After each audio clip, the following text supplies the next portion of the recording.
Hey everyone, thank you for tuning in for another Elden Ring boss guide. This time we're talking about the Draconic Tree Sentinel, rather. This has taken me a few tries because I keep getting tripped up by one of his attacks, and I'll talk about that attack when we see it for the first time. You do find this first one here just to the northeast of Leyndell, looking at the back entrance, one of the couple ways you can get into Leyndell. And then there's another one on the Great Bridge in Farum Azula, just in front of Maliketh's boss room.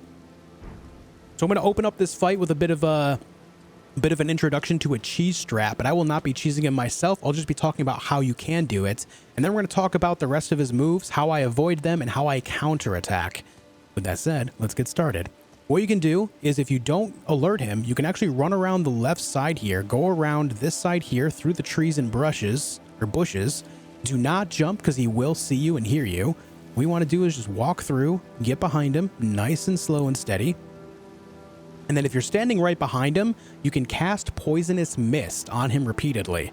It will poison him, he will never turn around and look at you, and it will kill him slowly over time. So that is a way you can cheese him if you are using Poison Mist. Outside of that, you need to make sure that if you are trying to do something like cheesy from behind, you have to make sure that it doesn't do any physical damage that would alert him. That means you can't use like rot, dragon rot breath and stuff like that, because those do apply physical damage. So keep that in mind. Keep that in mind. So what we're going to do is I'm going to open this up with a couple of bloody slashes, and then he's going to counterattack with either his shield, fire, or his club, and we'll just kind of dodge out of the way and talk about the rest of his moves from there. Let's get started. Let's do a jump attack. Oh, he's rearing up on the horse. This is good. We just landed 1691 damage. That's solid. Let me grab my runes. And you can see the fire does track. With the fire from the horse, you need to make sure that you dodge forward or to the left or to the right. Never dodge backwards, as it will hit the ground behind you and it will hit you for extra damage. So you need to make sure that you're dodging forward, left, or right only with the fire. Now, when he jumps at you and swings his club, I like to go to his shield side afterward, and then he'll actually swing his shield at you. Sometimes he'll swing it several times. Other times he'll swing it once and then just, jump away. Or, he'll follow it up with another potential shield attack. Okay, this is the hardest part of the fight right here. When he does the dragon lightning stuff, you can see that you have to dodge it at the very last second. If you dodge too early or too late, there are several lightning bolts there that will all hit you. So you need to make sure that you dodge at the very last moment possible.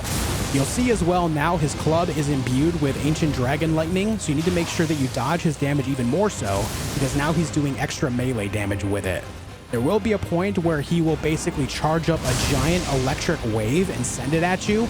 You want to make sure that you dodge forward through it. Only forward, do not dodge left, right, or backward. Here's this attack where he causes a bunch of pockets of dragon lightning as well. You can just stay out of the way of that. That's pretty easy. I'm waiting for him to do the dragon wave so I can talk about how to counter that specifically. Basically, he'll jump at you, he'll charge up the wave.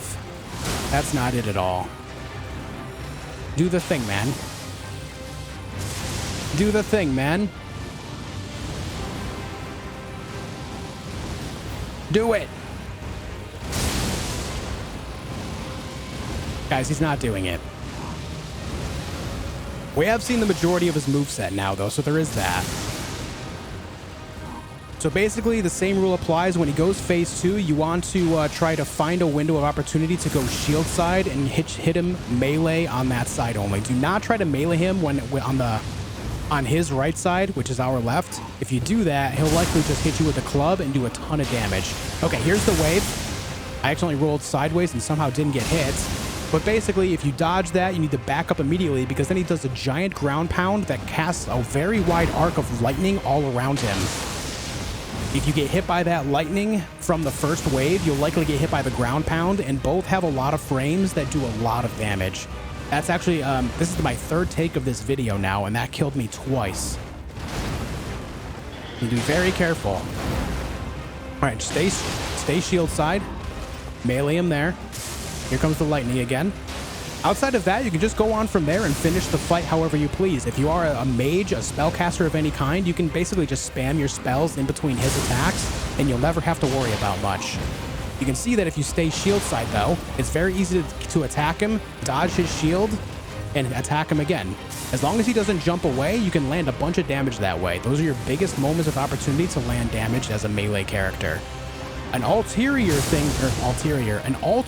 thing you can do, you can fight him from horseback. However, I don't like fighting him from horseback because the fireballs do track a little bit, as well as the dragon lightning that he casts is basically instantaneous and will hit you from the horseback as well. So I just prefer to fight him on foot to make that a little bit easier to dodge. There's the wave. We back up immediately. We dodge that. Now, once the lightning is done, you can run in and land a quick hit as well. Here comes more lightning pockets. Avoid all that. This is very much so a battle of endurance. You see how I'm landing all this damage from shield side and he just keeps swinging away? He gets pretty greedy sometimes where you can just keep hitting him over and over again. It's pretty nice. I like when that happens. Here comes the lightning again. Dodge that at the very last second every single time. If you dodge early or late, it will do big damage. Right, here he comes. We dodge. We go shield side. We dodge.